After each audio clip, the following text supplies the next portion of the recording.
وہ مکار ملا بھی تو اس مردود کو مسلمان ثابت کرنے کے لیے وہ سور کا گوشت کھانے والا سلمان تاثیر. عمران خان تو پتہ نہیں باپ کون تھا ماں کون تھا، اس کی تو ہم بات ہی نہیں کرتے، لیکن جو لوگوں کو حدیثیں پڑھ کر اور قرآن پڑھ کر بتائے اور جائے کس کی تائید میں، سلمان تاثیر کی تائید میں. اور میں نے کہا داڑھی تیری سفید ہو گئی لیکن تو ہے فطرتی بے غیرت، تو تجھ سے حیا کی بات کیا کی جائے. ممتاز قادری کے بارے میں تو وہ بولے گا نا جس میں جرت ہوگی، جرت اس میں ہوگی جس میں حیا ہوگی، حیا اس میں ہوگی جو شریعت کے ماتحت ہوگا، قوت شہوانی ماتحت ہوگی. تو تیرا تو کوئی پیر ہی نہیں ہے، تو پیر ہی تو شریعت کے ماتحت لے کر جاتا ہے نا، پیر ہی تو شریعت کے ماتحت لے کر جاتا ہے، تربیت میں لے کر جاتا ہے. تو یہ آپ گرد و نواح کے اندر شب و روز دیکھتے ہیں ایسے لوگوں کو، سمجھ رہے ہیں.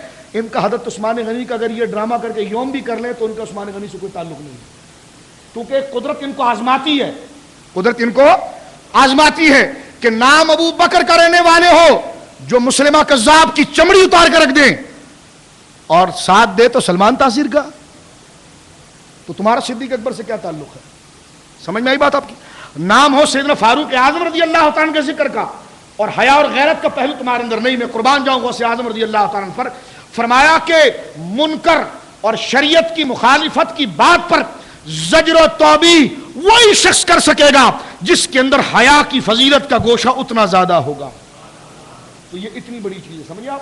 تو اس لیے اللہ سے دعا کرو کہ اللہ ہمیں حیا داروں میں رکھے اور حیا عطا فرمائے.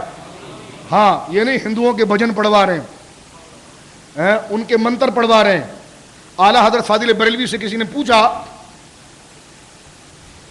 کہ اگر ریاست کا سربراہ ہو، ریاست کا سربراہ ہو اور اس کی سربراہی کے اندر کچھ جو ہے وہ ہندو بھی ہوں، سکھ بھی ہوں، مجوسی بھی ہوں، اور وہ ظاہر سی بات ہے آگ کی پوجا کرتے ہیں،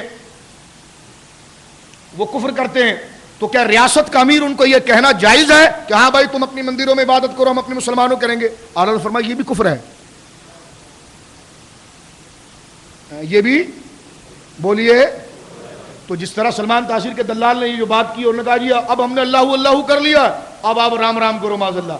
اور میں نے کہا یہی تیرے کفر کے لیے کافی ہے، اس لیے کہ یہ رضا کا پہلو ہے، اور الرضا بالکفر کفر.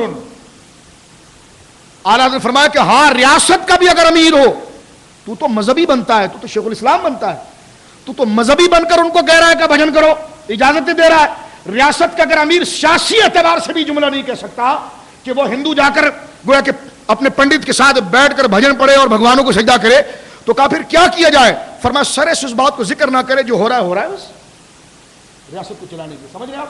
تو یہ وہ کرتا ہے جو حیا داروں کے ماتحت رہتا ہے. جس کو نوبل ایوارڈ چاہیے ہو یہودیوں سے، تو اس وہ بے غیرت کے بات کیا کریں ہم آپ کے سامنے؟ سمجھ رہے میری بات آپ؟ تو حضرت عثمان غنی ذو النورین رضی اللہ تعالیٰ کی کا یوم ہمیں حیا کا یہ درس دیتا ہے اور یہ بات کرتا